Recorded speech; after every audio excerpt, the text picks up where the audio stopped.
Pada hari ini kita akan belajar materi tentang fungsi. Sebelum mempelajari fungsi, terlebih dahulu kita akan mempelajari yang namanya relasi. Apa itu relasi? Relasi adalah suatu aturan yang memasangkan anggota himpunan satu ke himpunan yang lain.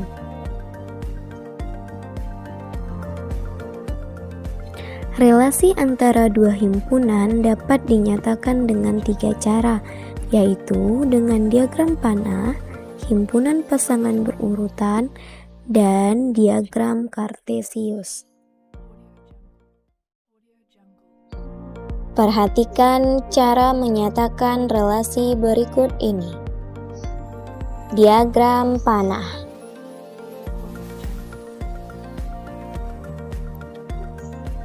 Pasangan berurutan.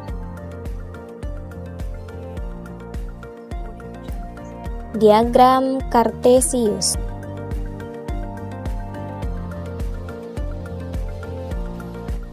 Setelah memahami relasi, selanjutnya kita akan mempelajari yang namanya fungsi.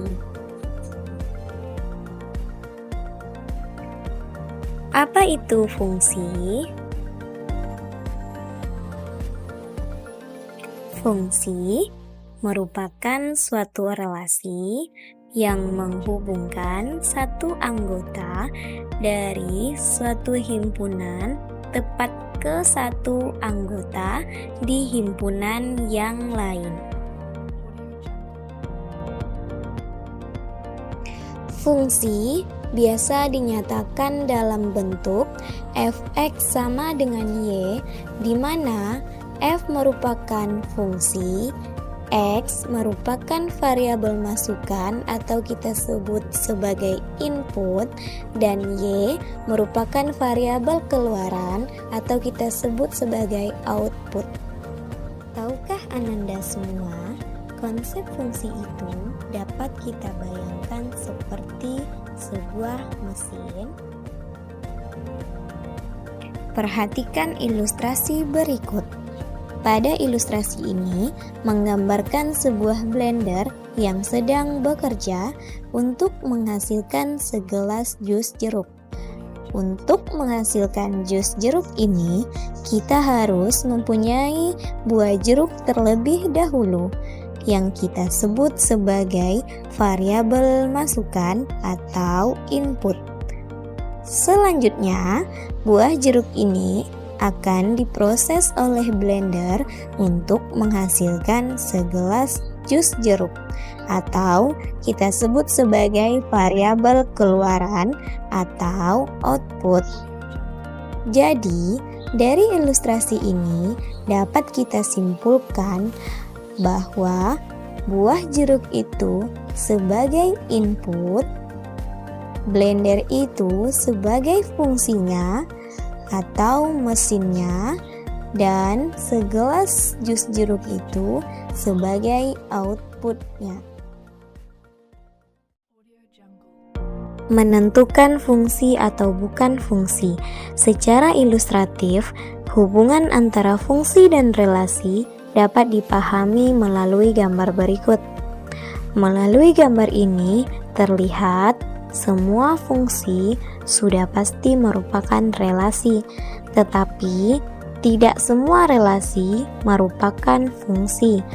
Untuk menentukan fungsi atau bukan fungsi, kita harus mengingat kembali bahwa fungsi merupakan suatu relasi yang menghubungkan satu anggota dari suatu himpunan tepat ke satu anggota di himpunan yang lain. Perhatikan diagram panah berikut. Untuk gambar yang pertama, ini merupakan relasi dan juga fungsi karena semua anggota himpunan memiliki pasangan tepat satu di himpunan yang lain. A dipasangkan kedua, B dipasangkan ketiga, dan C dipasangkan ke satu. Untuk gambar yang kedua, ini merupakan relasi tetapi bukan merupakan fungsi karena terdapat anggota himpunan X yang tidak memiliki pasangan di himpunan Y. Untuk gambar yang ketiga, ini merupakan relasi tetapi bukan merupakan fungsi karena terdapat anggota himpunan X yang memiliki pasangan 2 di himpunan Y. A dipasangkan ke 3, B dipasangkan ke 1, dan juga B dipasangkan ke 2. Menentukan domain, kodomain, dan range. Perhatikan diagram panah fungsi f, X memetakan Y. Berikut. Himpunan X terdiri dari A, B, C, dan D. Himpunan Y terdiri dari 1, 2, 3, 4. Pada diagram panah fungsi ini, ada yang kita sebut sebagai domain, kodomain, dan range. Untuk himpunan X, kita sebut sebagai domain. Untuk himpunan Y, kita sebut sebagai kodomain. Dan daerah hasil pada himpunan Y kita sebut sebagai range. Jadi, domain adalah daerah asal atau semua anggota himpunan pertama pada suatu fungsi. Berdasarkan diagram panah ini, anggota himpunan pertama terletak pada himpunan X. Sedangkan kodomain atau daerah kawan adalah semua anggota himpunan kedua pada suatu fungsi. Berdasarkan diagram panah fungsi ini, himpunan kedua atau himpunan Y disebut sebagai kodomain. Sedangkan range atau daerah hasil yaitu semua anggota himpunan kedua yang memiliki pasangan di himpunan pertama pada suatu fungsi. Pada himpunan kedua atau himpunan Y ini, yang memiliki pasangan di himpunan pertama yaitu 1, 2, dan 3. Jadi 1, 2, dan 3 ini kita sebut sebagai range atau daerah hasil. Perhatikan diagram panah fungsi f, A memetakan B berikut. Himpunan A terdiri dari 1, 2, 3. Himpunan B terdiri dari A, B, C, D, dan E. Tentukan domain, kodomain, dan range dari fungsi tersebut. Berdasarkan diagram panah ini, maka domain atau daerah asal terletak pada himpunan pertama yaitu himpunan A, yaitu 1, 2, 3. Sedangkan kodomain atau daerah kawan terletak pada himpunan B atau A, B, C, D, dan E. Sedangkan range atau daerah hasil atau daerah pada himpunan B yang memiliki pasangan yaitu B, C, dan E. Selanjutnya, jenis-jenis fungsi. Yang pertama, fungsi injektif atau fungsi satu-satu. Suatu fungsi yang memetakan himpunan A ke himpunan B dikatakan fungsi injektif jika setiap anggota himpunan A memiliki pasangan yang berbeda pada himpunan B. Perhatikan diagram panah berikut. Untuk gambar yang pertama, himpunan A terdiri dari A, B, dan himpunan B terdiri dari 1, 2, dan 3. pada gambar yang pertama ini merupakan fungsi injektif karena setiap anggota himpunan A memiliki pasangan yang berbeda pada himpunan B. A dipasangkan ke 1 dan B dipasangkan ke 2. Selanjutnya, pada gambar yang kedua, himpunan A terdiri dari 1, 2, 3, himpunan B terdiri dari A dan B.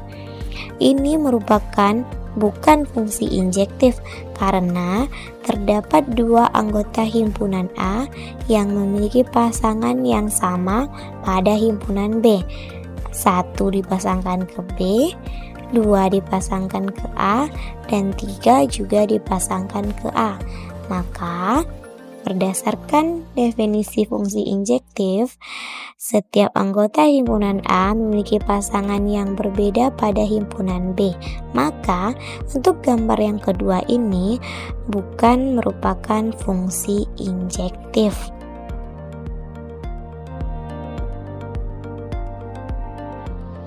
Selanjutnya, yang kedua, fungsi surjektif atau fungsi onto. Suatu fungsi yang memetakan himpunan A ke himpunan B dikatakan fungsi surjektif jika setiap anggota himpunan B memiliki pasangan pada himpunan A. Perhatikan diagram panah berikut. Pada gambar yang pertama, ini merupakan fungsi surjektif karena semua anggota himpunan B memiliki pasangan. 1 dipasangkan ke A, 2 dipasangkan ke A, 3 dipasangkan ke B. Jadi, gambar yang pertama ini merupakan fungsi surjektif karena semua anggota himpunan B memiliki pasangan pada himpunan A. Selanjutnya, gambar yang kedua bukan fungsi surjektif karena ada satu anggota himpunan B yang tidak memiliki pasangan di himpunan A. 1 memiliki pasangan B, sedangkan 2 tidak memiliki pasangan pada himpunan A. Jadi, gambar yang kedua ini bukan merupakan fungsi surjektif. Selanjutnya, yang ketiga, fungsi bijektif atau fungsi korespondensi satu-satu. Suatu fungsi dikatakan fungsi bijektif jika fungsi tersebut merupakan fungsi injektif sekaligus fungsi surjektif. Jadi, untuk menentukan suatu fungsi termasuk ke dalam fungsi bijektif, kita harus memperhatikan terlebih dahulu apakah fungsi tersebut sudah merupakan fungsi injektif dan juga fungsi surjektif. Perhatikan diagram panah berikut. Untuk gambar yang pertama, ini merupakan fungsi bijektif karena setiap anggota himpunan A memiliki pasangan yang berbeda pada himpunan B. 1 memiliki pasangan A, 2 memiliki pasangan B, 3 memiliki pasangan C. Jadi, gambar yang pertama ini sudah merupakan fungsi injektif. Selanjutnya, kita harus memperhatikan apakah gambar yang pertama ini juga termasuk ke dalam fungsi surjektif atau bukan. Nah, berdasarkan syarat fungsi surjektif dikatakan bahwa semua anggota himpunan B harus memiliki pasangan. Pada gambar yang pertama ini, semua anggota himpunan B sudah memiliki pasangan pada himpunan A. A pasangannya 1, B pasangannya 2, C pasangannya 3. Jadi, dapat disimpulkan bahwa gambar yang pertama ini merupakan fungsi bijektif. Selanjutnya, gambar yang kedua ini merupakan bukan fungsi bijektif karena setiap anggota himpunan A memiliki pasangan yang berbeda pada himpunan B. Jadi, gambar yang kedua ini juga sudah merupakan fungsi injektif karena setiap anggota himpunan A memiliki pasangan yang berbeda pada himpunan B. A pasangannya 2 dan B pasangannya 1. Selanjutnya, kita harus memperhatikan apakah gambar yang kedua ini juga merupakan fungsi surjektif. Berdasarkan gambar yang kedua ini, terlihat bahwa ada himpunan B yang tidak memiliki pasangan. Jadi, Sesuai definisi fungsi surjektif dikatakan bahwa semua anggota himpunan B harus memiliki pasangan. Jadi karena anggota himpunan B ada yang tidak memiliki pasangan, maka gambar yang kedua ini bukan merupakan fungsi surjektif. Karena gambar yang kedua ini bukan merupakan fungsi surjektif, maka dapat disimpulkan bahwa fungsi pada gambar yang kedua ini bukan merupakan fungsi bijektif. Selanjutnya, menentukan nilai fungsi. Nilai fungsi adalah hasil yang diperoleh setelah mengganti variabel dalam fungsi dengan angka yang diketahui, kemudian melakukan operasi perhitungan. Perhatikan contoh berikut. Diketahui fungsi f(x) sama dengan 2x tambah 5. Tentukanlah nilai fungsi f4. Berdasarkan soal ini, diketahui nilai x itu adalah 4. Nah, jadi untuk menjawab soal ini, kita tinggal mengganti nilai x dengan angka 4. Selanjutnya, kita lakukan operasi perhitungan. Sehingga f(x) sama dengan 2x tambah 5 sama dengan f4 sama dengan 2 dikali 4 ditambah 5 sama dengan 8 ditambah 5 sama dengan 13. Jadi nilai fungsi f(x) sama dengan 2x tambah 5 untuk x sama dengan 4 adalah 13. Demikianlah materi kita untuk pertemuan kali ini. Semoga dengan video ini Ananda semua dapat memahami materinya, serta Ananda semua dapat nantinya mengerjakan soal-soal latihan tentang fungsi, menentukan domain, kode main, range, menentukan jenis-jenis fungsi, serta menentukan nilai fungsi. Selanjutnya, kita akan mencoba mengerjakan soal-soal latihan. Silahkan Ananda semua perhatikan video berikut ini.